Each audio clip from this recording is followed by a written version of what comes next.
Hello viewers, सुरीले गीत संगीत channel के सभी वीडियोस के लिए इस चैनल को सब्सक्राइब करें और बेल आइकन दबाएं। Thank you. स्वागत है आपका आपके अपने चैनल सुरीले गीत संगीत में।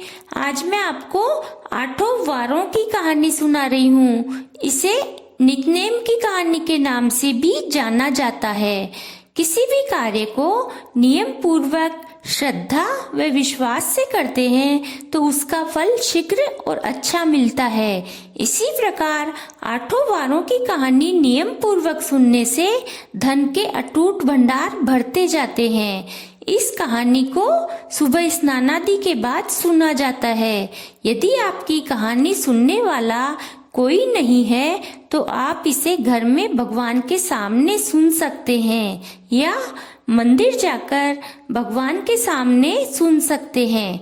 इसके लिए थोड़े से साबुत चावल के दाने व 1 लोटा जल चाहिए। यह कहानी किसी भी वार से सुनना शुरू कर सकते हैं। अब मैं आपको कहानी सुनाती हूँ। एक माँ, बेटा व बहू थी। माँ ने अपनी पोती की शादी कर दी तो उसने सोचा कि मैं गंगा जी नहा आती हूँ। माँ गंगा जी नहाने जाने लगी तो बहू से कह गई कि मेरे बेटे को सुबह खाना खिला देना। बहू ने कहा ठीक है माँ जी, खिला दूंगी।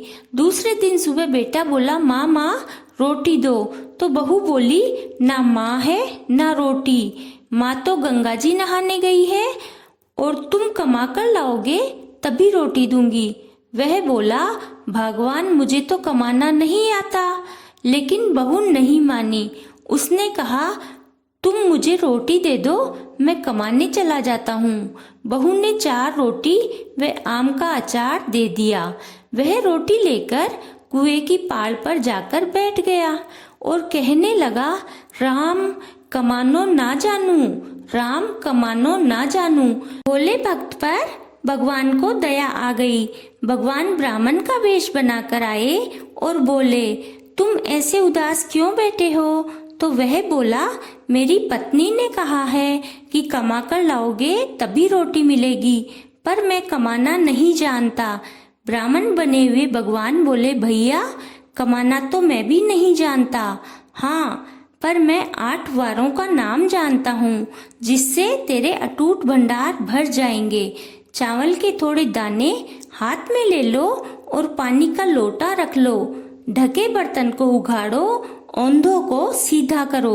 ब्राह्मण ने कहानी कही और उसने सुनी। इतवार, सोमवार, मंगलवार, बुधवार, बृहस्पतिवार, शुक्रवार, शनिवार 8 वारों का आसरा, भरियो पीहर सासरा। धीरे धीरे अटूट भंडार भरते चले गए। घर पहुंचा तो बीबी बोली क्या लाए हो? तो उसने कहा 8 वारों का नाम लाया हूँ। बीबी ने सोचा चलो कुछ तो लाए।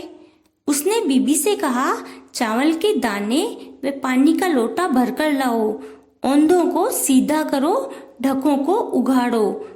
उसने कहानी कही और बीबी ने सुनी। इतवार, सोमवार, मंगलवार, बुधवार, बृहस्पतिवार, शुक्रवार, शनिवार 8 वारों का आसरा, भरियो पीहर सासरा। कहानी कहने के बाद चावल पक्षियों को डाल दें व लोटे का पानी तुलसा जी या किसी पेड़ में डाल दें। धीरे धीरे अटूट भंडार भरते गए। फिर उसने कहा कि मैं बेटी के जाकर आता हूँ और वह बेटी के चला गया। बच्चे बोले नाना आए, नाना आए। बेटी बोली कैसे वेश में आए हैं? बच्चे बोले साधारण वेश में आए हैं। तब बेटी ने कहा आए क्या है? 2 दिन की रोटी तोड़ने आए हैं। सच है, गरीबी सब कुछ कहलवा देती है। पिता ने आकर बेटी का हालचाल पूछा। फिर कहा बेटी मेरी 8 वारों की कहानी सुन लो। तो बेटी ने कहा पिताजी मेरा मुंह जूठा है। उस दिन पिताजी भूखे ही सो गए। अगले दिन बेटी को पिताजी पर तरस आ गया तो पिताजी से बोली पिताजी पिताजी अपनी कहानी सुनाओ। तो पिताजी ने कहा चावल के दाने लाओ, पानी का लोटा लाओ, ढकों को उघाड़ो, औंधों को सीधा करो। पिता ने कही, बेटी ने सुनी। इतवार, सोमवार, मंगलवार, बुधवार, बृहस्पतिवार, शुक्रवार, शनिवार, 8 वारों का आसरा, भरियो पीहर सासरा। बेटी के अटूट भंडार होते चले गए। बेटी भर भर के टोकरे बांटने लगी तो पड़ोसन ने कहा कि तुम तो कह रही थी मेरे बापू कुछ नहीं लाए, फिर ये भर भर के टोकरे कैसे बांट रही हो? तो बेटी ने कहा, मेरे बापू तो खाली हाथ ही आए थे, ये तो 8 वार की कहानी का फल है। तो पड़ोसन ने पूछा कि क्या अपने बापू से हमें भी कहानी सुना दोगी? तो उसने घर आकर पिताजी से पूछा। तब पिताजी ने कहा कि आज तो मेरा मुंह झूठा है, कल सुना दूंगा। अगले दिन उसके पिताजी ने पड़ोसन को 8 वार की कहानी सुनाई तो उसके भी अटूट भंडार हो गए। हे भगवान, जिस प्रकार उस ब्राह्मण के 8 वारों की कहानी सुनने से अटूट भंडार भर गए, वैसे सबके अटूट भंडार भरना। कहानी कहने वाले और कहानी सुनने वाले सबको सुखी और स्वस्थ रखना। बोलो 8 वारों की जय और बोलो नित्य नेम की जय।